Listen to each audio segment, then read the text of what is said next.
Mechanical Engineering, roll number 2119064.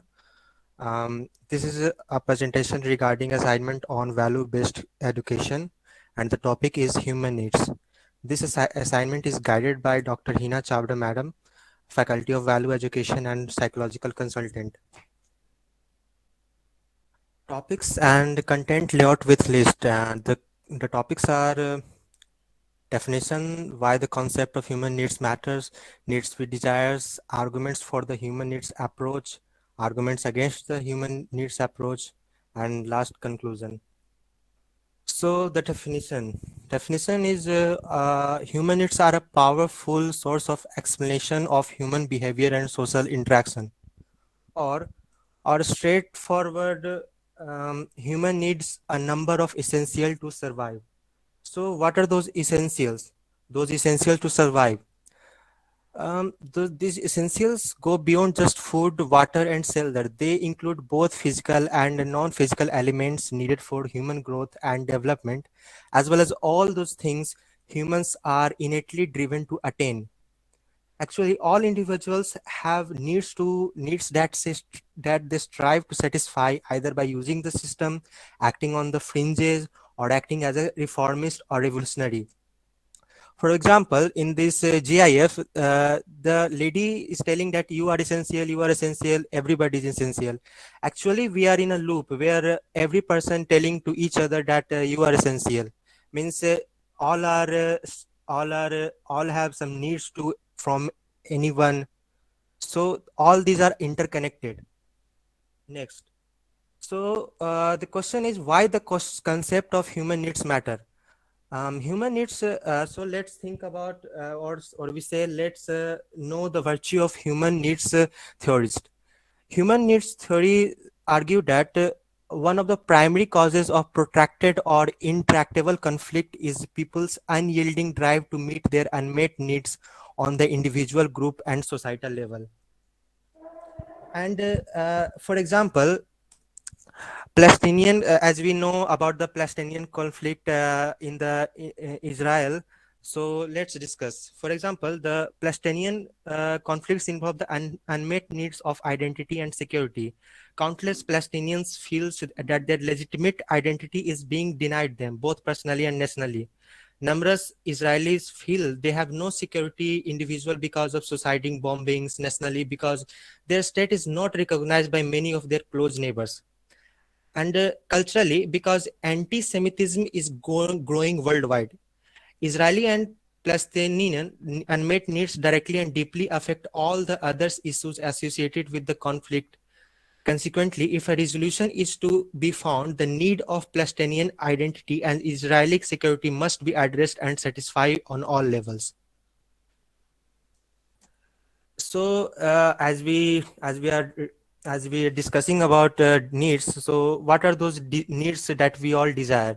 So first is safety, security. Second, belongingness, love, self-esteem, personal fulfillment, identity, cultural security, freedom, disturbing justice, participation. First one is safety. Safety means the need of a structure, predictability, stability, and freedom from fear and anxiety.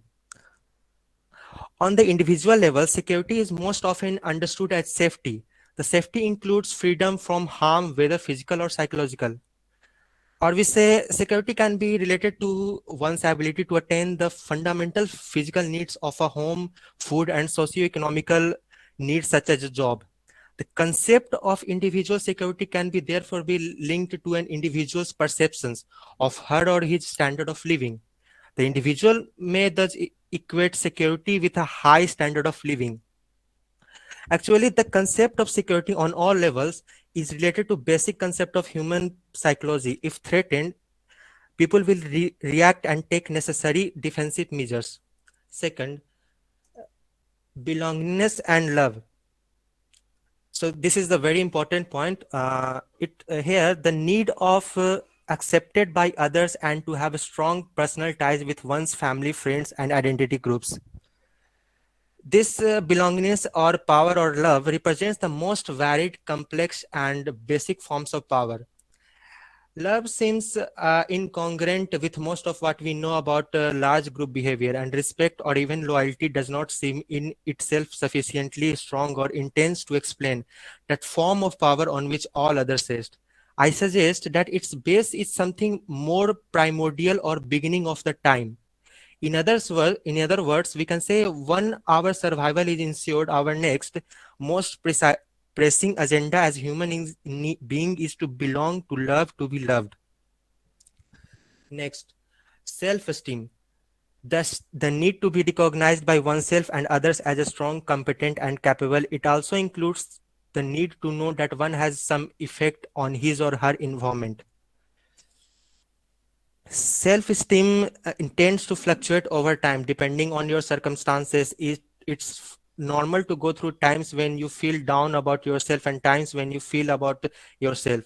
Generally, self-esteem stays in a range that reflects how you feel about yourself overall and increases slightly with age. Second, personal fulfillment. Simply, it means the need to reach one's patient in all areas of life. Personal fulfillment is achievement of life goals which are important to an individual in contrast to the goals of society, family, and other collective obligation.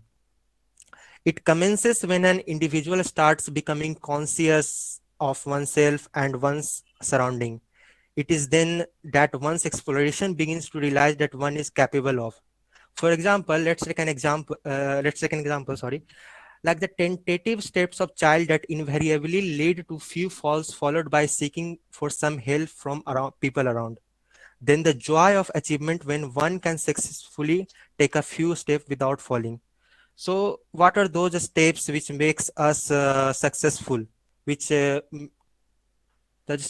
steps are consciousness means of oneself and the environment of people around oneself. Second, exploration means of something new that one may be capable of. Third, initial failure, and um, as one's initial attempts at exploration leads to stumbles and falls. Fourth, trying again and again till such time that one does not stumble and fall. Next is experience joy of having tried and achieved something new. Commendation and applause of those around, especially of the ones that the individual values. And the last, boredom, as one performs that the not so new anymore task as a matter of habit. Then after all these things happen, the person again returned back to the step 2 for something new to explore. The cycle continuing thoughts one's life as the individual grows and expand into newer and unexplored dimension of personal fulfillment. Next is identity. Identity, it goes beyond a psychological sense of self, but for example, for here there is a um, human needs theorist Burton and some other human needs theorists define identity as a sense of self in relation to the outside world. Identity become a problem when one's identity is not recognized as legitimate, or when it is considered inferior or is threatened by others with different identification. Next, cultural insecurity. It is related to identity, the need of recognition of one's language, tradition, religion, cultural values, ideas, and concepts. Cultural security is a philosophy and a way of operating that ensured all individuals and groups are treated with regard to their unique cultural needs and differences. It assumes the right to difference and calls for interaction that do dismiss, demean, or depower individuals on the basis of any perceived or actual differences. There are problems about cultural security, like we often examine others' culture and its potential impact on others. Second, we actually develop or display sensitivity to historical influences on health and well-being of others. We often acknowledging power relationships and dominance that are result of cultural privilege and acting to ensure equitable and respectable engagement. So what can we do?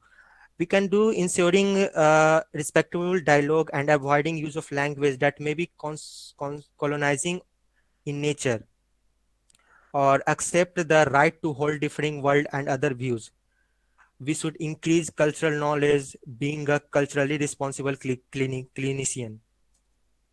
Next is freedom. It is the condition of having no physical, political, or civil restraints, having the capacity to exercise choices in all aspects of one's life. The reason why individual freedom is considered to be essential is because freedom is a natural requirement of humans. From birth, each individual has the ability to control his or her own action, or at least aims to seek autonomy to be able to have control over his own behavior. Individual freedom in general terms means the freedom that a person has to express themselves. It means that every individual who is a part of society has the freedom to act according to his will without coercion or from any external source.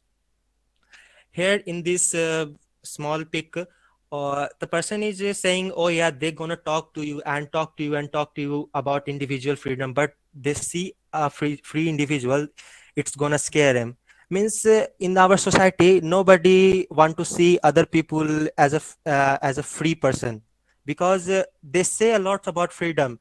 They say about their ethics, but nobody want to see, because they are scared, because they don't want to be, they want to be as a higher authority.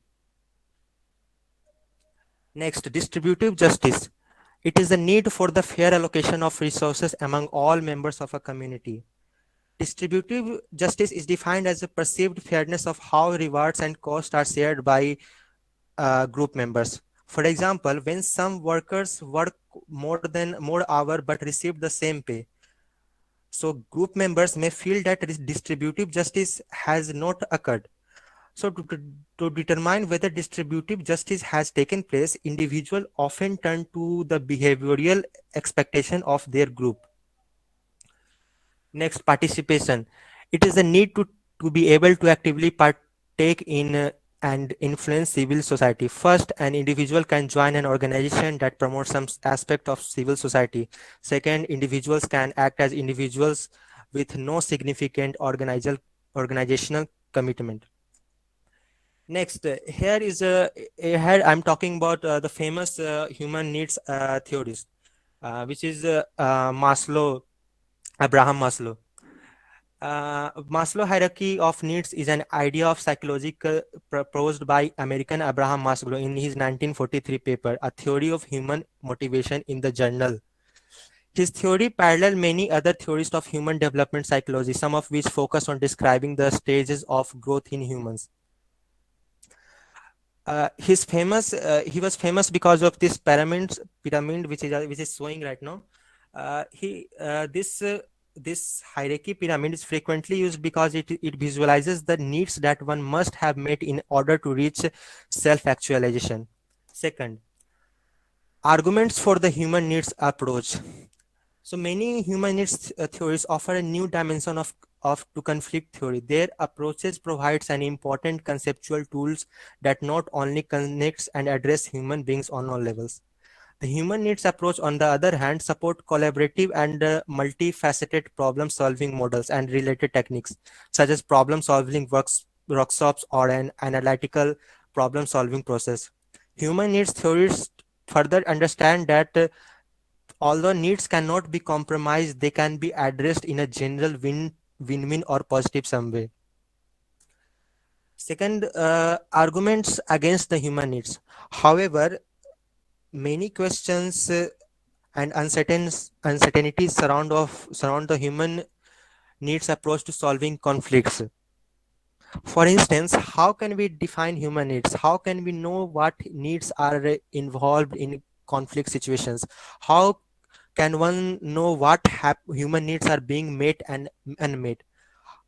Are human needs culturally or universal in nature? If they are cultural, is the analysis of human beings beneficial beyond a special conflict? Are some needs inherently more important than others? If some needs are important, should these be pursued first? Other critics of the human needs approach assert that many conflicts involve both needs and interests. So conflict resolution cannot come about by just meeting human needs.